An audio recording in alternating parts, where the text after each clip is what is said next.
Can I tell you something I've been thinking about lately? I don't think our generation was ever really taught how to be proud of ourselves. And at 68, I think I'm only just learning it now. There's something about the way we were raised that feels very different from today. And I don't say that with criticism or judgment, just perspective. Because back in the 50s, the 60s, even into the 70s, we didn't really talk about ourselves the way people do now. We didn't talk about self-worth, self-love, healing, personal growth. We didn't stop and say, I'm proud of myself. And here's the strange thing. It's not because we didn't do things worth being proud of, because goodness knows we did. We worked hard, we raised families, we solved problems, we carried burdens, we survived heartbreak, we showed up even when we were exhausted, and many of us carried responsibility far too young. But here's something I've been wondering lately. What happens to people when they spend an entire lifetime helping everyone else without ever stopping to see themselves? Because back then, you were taught to be humble, keep your head down, don't brag, and don't draw attention to yourself. Especially as women, we were taught to take care of everyone else first. You made sure the children were okay, the meals were made, the house was looked after. Everyone else mattered first. And if you ever dared say, I'm proud of myself, well, that almost felt uncomfortable, didn't it? Like maybe you were bragging, being selfish, too full of yourself. So instead, we learned something else. We learned to keep going quietly. And if I'm honest, I grew up fast, really fast. And maybe some of you understand exactly what that feels like. Because childhood looked very different back then. You had responsibilities. And trust me, you had better not say you were bored. My grandmother would very quickly find something for you to do. Back then, children played first thing in the morning, while there was still dew on the grass, or after supper in the evening. But during the day, there was work. At 10 years old, I was driving a tractor in the hayfields. 10. And here's the funny part. At the time, I didn't even think that was unusual. That was life. At 14, I was cooking, cleaning, helping raise my younger brother and sister. And somewhere in there, I think I was torn. Part of me wanted to just be young, to laugh, to be carefree, to just be a teenager having fun.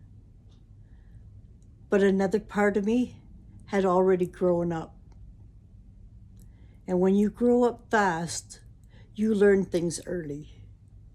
Responsibility, problem solving, strength. You figured things out because nobody is coming to rescue you.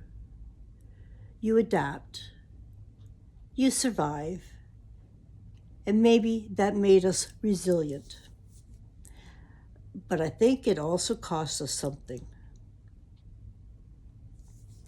Because when survival becomes normal, you stop noticing your own strength. You stop seeing yourself. You move to the next responsibility, the next problem, the next person who needs you. And before you know it, you've spent decades carrying life without once stopping to say, look what I made it through. I really made it through. Can I be honest? I think many of us became so good at surviving that we forgot to celebrate ourselves. And maybe that's the sentence I wish someone had told us years ago. We learned how to survive, but nobody taught us how to celebrate ourselves.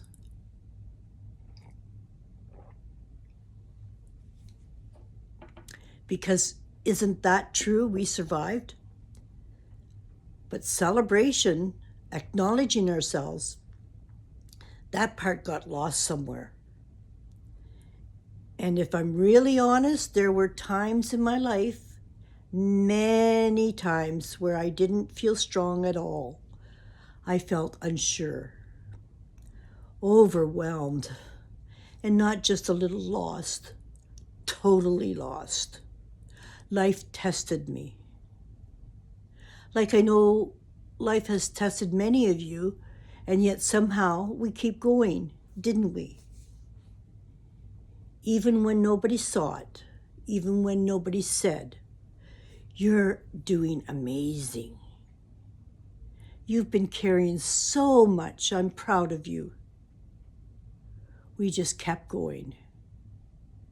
Because that's what our generation did. But something happened. Recently, something unexpected. I heard a song. It's called I Celebrate Me by Inga Rose.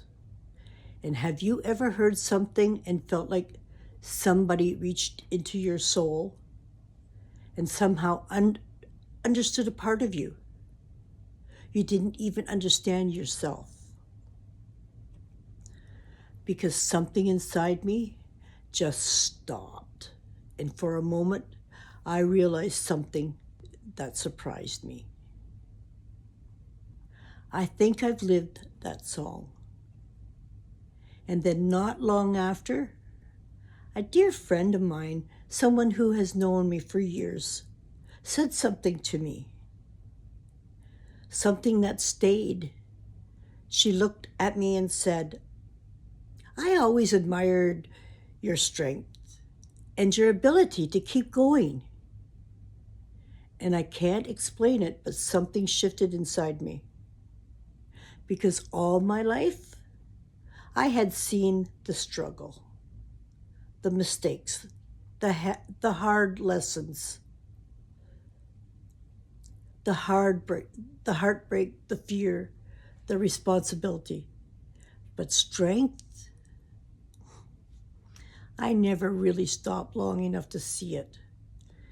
And for the first time,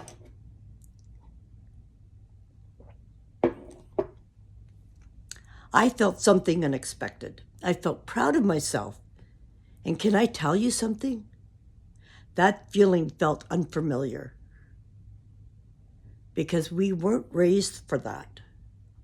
We were raised to stay humble, stay quiet, take care of everyone else. Keep moving and don't complain. Don't make it about you. But something changes when you get older. You begin looking back, not with pressure, but perspective. And suddenly, you see yourself differently. You remember the things you survived, the things you carried, the things you figured out on your own. And maybe for the first time, you finally say, you know what? I actually did okay. No, I did better than okay.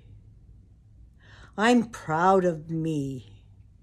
And if nobody ever said this to you before, I want to say it now.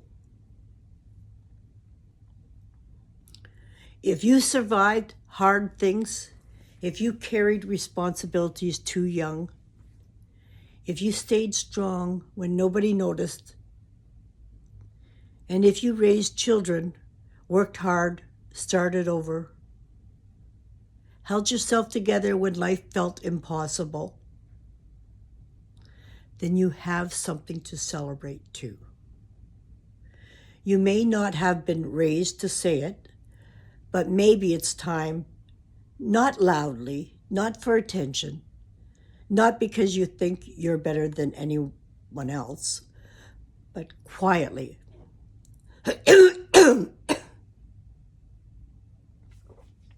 Honestly, because you lived it. Oh, I got fog in my throat. Just bear with me, I'm sorry. So maybe today, say something you've never said before. Even if your voice shakes a little, even if it feels uncomfortable, say it anyway. I'm proud of myself. Not because life was perfect, but because you kept going. Because you carried things that nobody else even saw. And maybe after everything you survived, it's finally time you celebrate you. Because me, at 68, I think I'm finally learning something. It isn't selfish to celebrate who you became. It's necessary. So today, quietly, honestly, with a full heart, I celebrate me. And I hope you start celebrating you. If this touched your heart in any way, please like, share, or subscribe, because if you're walking this path too, you're not alone. You can walk it with me.